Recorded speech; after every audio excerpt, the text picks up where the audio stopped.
मैं एक छोटी सी भूमिका आपके सामने रखना चाहता हूं जिस पर अपने लोगों को सोचना है। सामने नहीं आया जब फॉरेस्ट बिल पास हुआ, और ये एक ऐसा बिल है जिसमें से आदिवासी शब्द बाहर निकाल दिया गया है।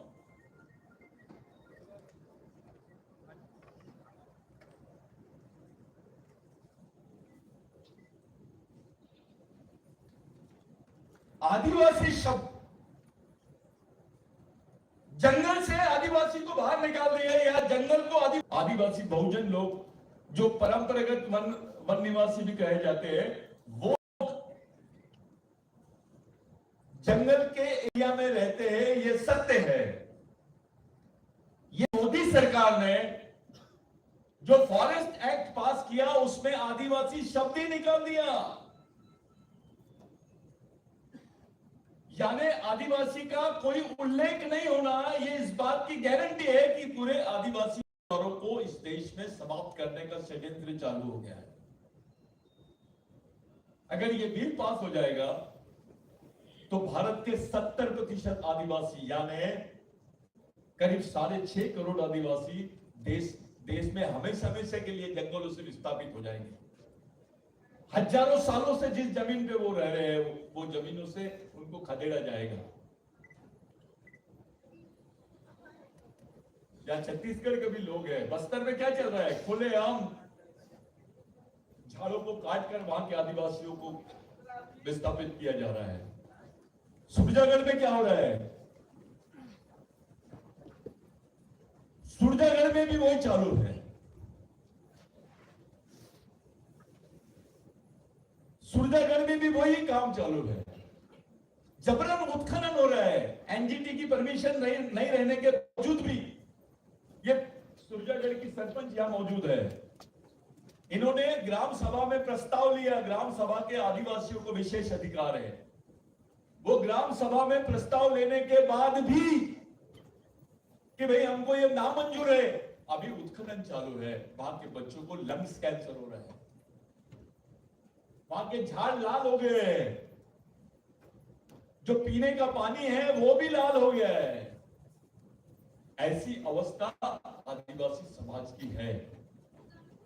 मान लो अगर ये बिल पास हो जाता है तो आपके किसी भी टाइप के संवैधानिक अधिकार सुरक्षित नहीं रहेंगे। इस देश से हमेशा के लिए आदिवासी शब्द खत्म हो जाएगा। इसलिए हमने पिटीशन डाले और उसकी एक डेफिनेशन हम लोगों ने संयुक्त राष्ट्र संघ को भी दी है कि भारत में बिगर आदिवासियों के जंगल को और बिगर जंगल के आदिवासियों को परिभाषित नहीं कर सकते हैं। बिगर जंगल के आदिवासी को और बिगर आदिवासी के जंगल को परिभाषित नहीं किया जा सकता है। करीब 7 लाख करोड़ का इन्वेस्टमेंट है मध्य प्रदेश में अकेला, इसलिए मध्य प्रदेश में कांग्रेस की एक सीट नहीं आई। पूरे नेताओं को खरीद लिया गया है,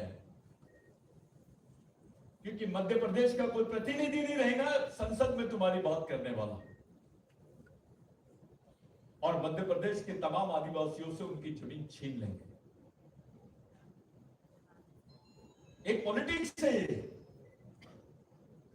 ये बहुत खतरनाक षड्यंत्र है। एक तरफ फॉरेस्ट बिल जिस पर कोई पार्टी ने बात नहीं करी, किसी ने उसका विरोध नहीं किया, कोई सड़क पे नहीं आया क्योंकि मामला आदिवासियों का था।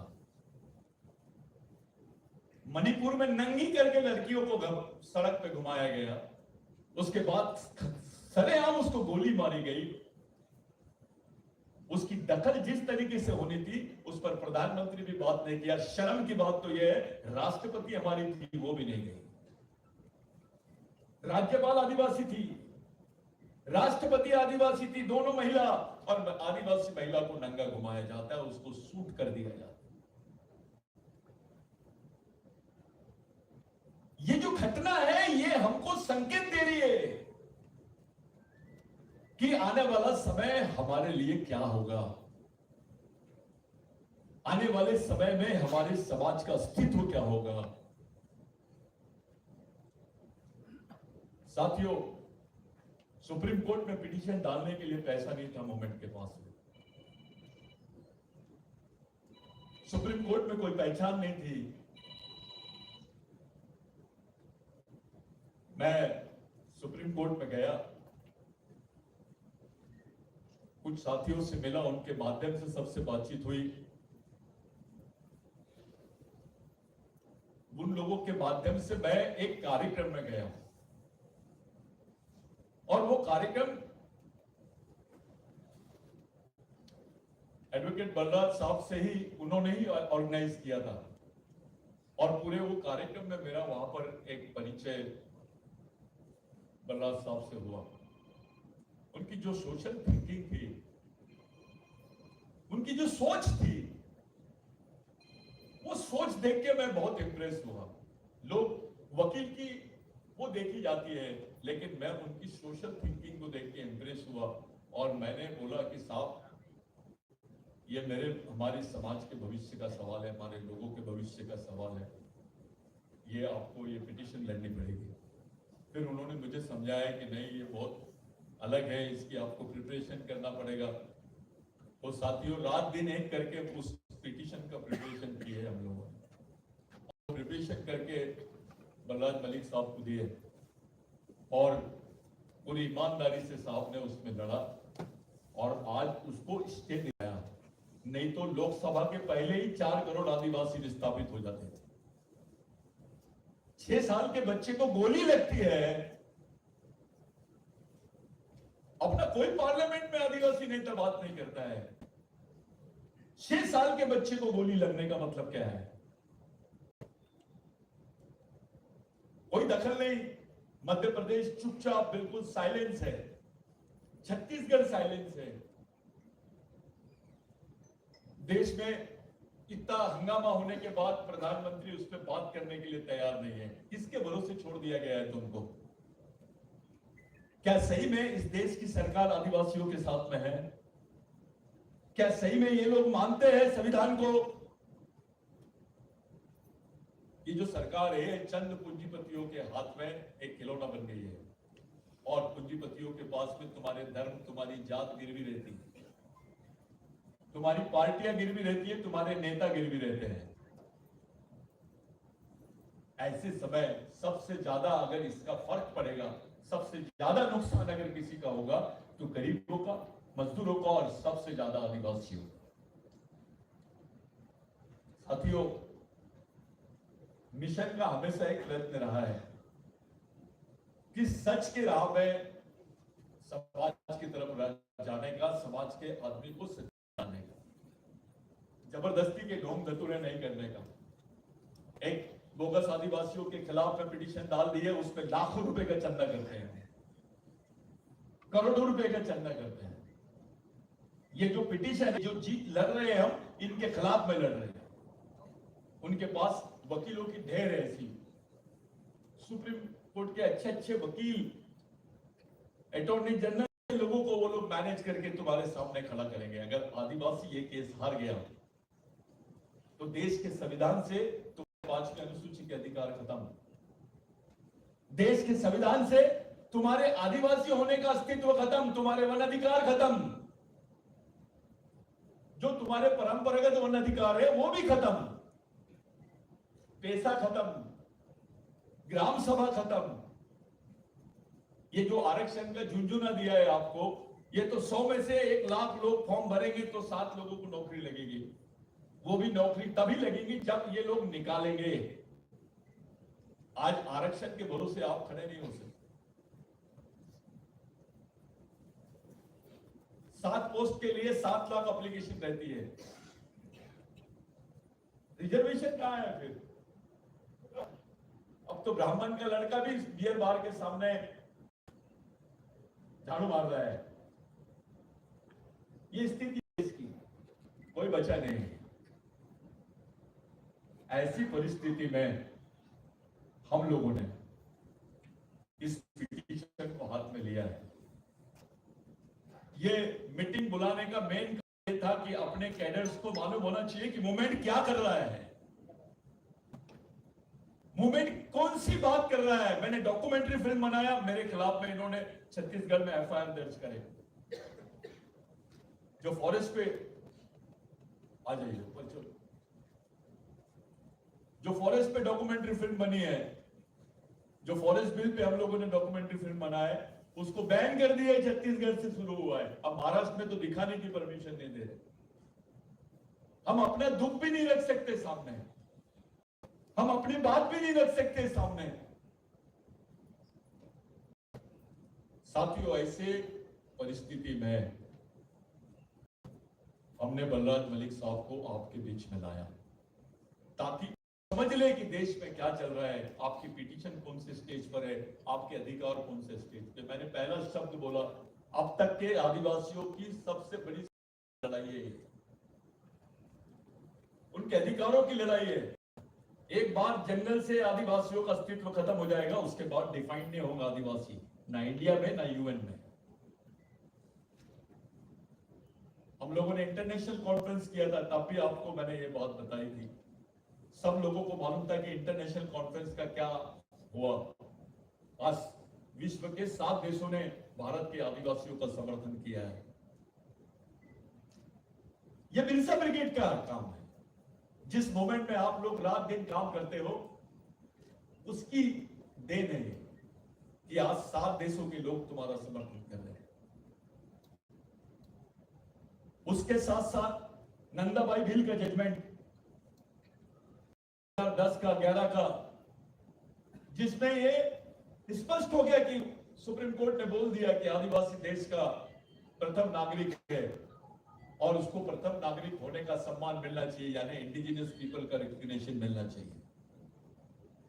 ये नंदाबाई भील का जजमेंट जो हुआ, ये बिरसा ब्रिगेड की वजह से हुआ। आप उस संगठन में काम कर रहे हो और ये बहुत बड़ी लड़ाई अभी हमने शुरू की है। साथियों, आपको बहुत कठिनाइयों से जूझना पड़ेगा। यहाँ ऑफिसर्स लोग भी हैं संगठन में, बहुत सारे ऑफिसर्स हैं यहाँ पे, मैं उनके नाम लेना नहीं चाहता। एक अलग भूमिका आप लोग निभा रहे हैं समाज के लिए। मैं आप लोगों से हाथ जोड़ के विनती करता हूं कि समाज के आम आदमी को समझाओ। आरक्षण का मसला होता है तो चंद ऑफिसर लोग और पूरे कर्मचारी लोग समाज के भीड़ जमा लेते हैं।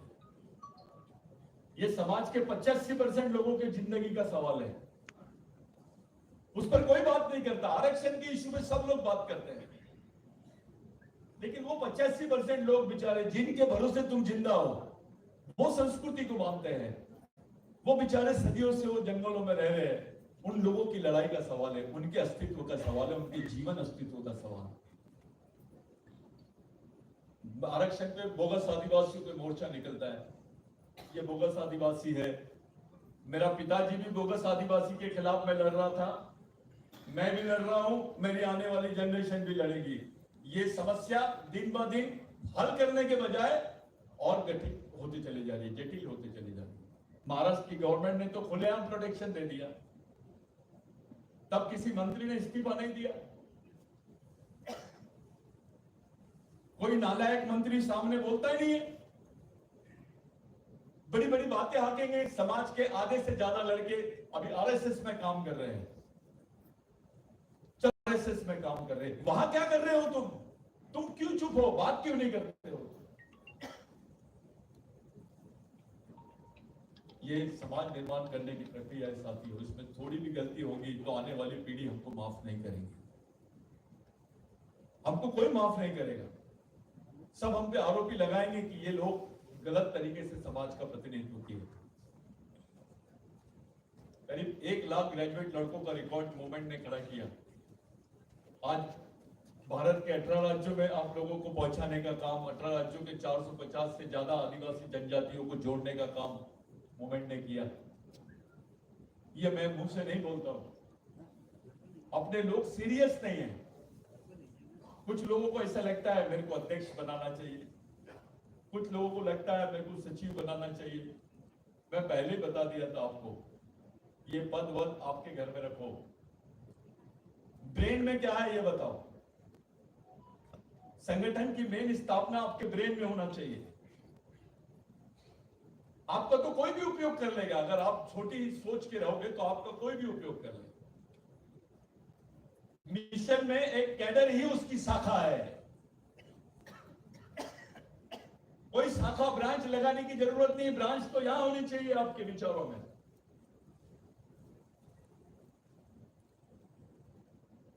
वही काम करना है आपको। दिन ब दिन ब्रेन से तैयार करना है समाज को। मैं जानता हूं आप लोगों को तकलीफ होती है, लेकिन हमको कुर्बानी देनी ही पड़ेगी। आप बोलेंगे मैं मूवमेंट में काम करूंगा, प्रेस के कपड़े भी पहनूंगा, एसी में भी सोऊंगा, पॉसिबल नहीं है, संभव नहीं है। अगर ऐसी कोई अपेक्षा होगी तो मूवमेंट छोड़ दो। ऐसी अपेक्षा रख के अगर आप लोग काम कर रहे होंगे तो मत काम करो, आपका समय मत खराब करो। आपको कुछ नहीं मिलेगा, आखिरी में आप नर्वस हो जाओगे। लेकिन जिस दिन आपको मूवमेंट समझेगा और पल पल में आपको समाधान का एहसास होते रहेगा कि मैं एक लड़ाई लड़ रहा हूं, इस काम को मैंने किया, इस काम को मैंने अंजाम दिया, ये बहुत बड़ी बात होती है। करोड़ों रुपए कमाने के बाद आपको समाधान नहीं मिलता। लेकिन हम अगर सोचे, ये जितने लोग थे, आपके कौन से रिश्तेदार है? ये टंटाबिल कौन था आपका? बाबूराव शर्मा के कौन था? रामोजी भांगरे कौन था? बिरसा मुंडा कौन था? कोई रिश्तेदार था का आपका? ये लोग आपके लिए फांसी के तख्ते पे क्यों चढ़े? क्या रिलेशन था आपके लिए? ये लोगों ने इतनी बड़ी कुर्बानी आपका बेटा करता है, आपका भाई कर सकता है?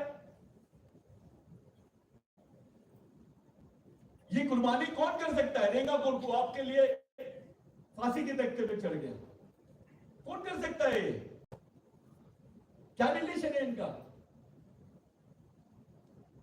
इसके पीछे एक सोच है, उस सोच का ही नाम मिशन है। ये मिशनरी लोग हैं जिनको आप लोगों ने पीछे लगाया है, और इन्हीं के विचारों पे ये मूवमेंट खड़ा है। आप लोग उसी मूवमेंट को बढ़ा सकते हैं जब तक कि समाज, कोई समाज जिंदा रहता है जिस समाज में उस समाज के लिए जीने मरने वाले लोग तैयार होते हैं, उसके लिए जीने वाले लोग तैयार होते हैं। आपका परिवार है, ठीक है, लेकिन परिवार के साथ साथ आप अपने समाज के बारे में भी सोचो।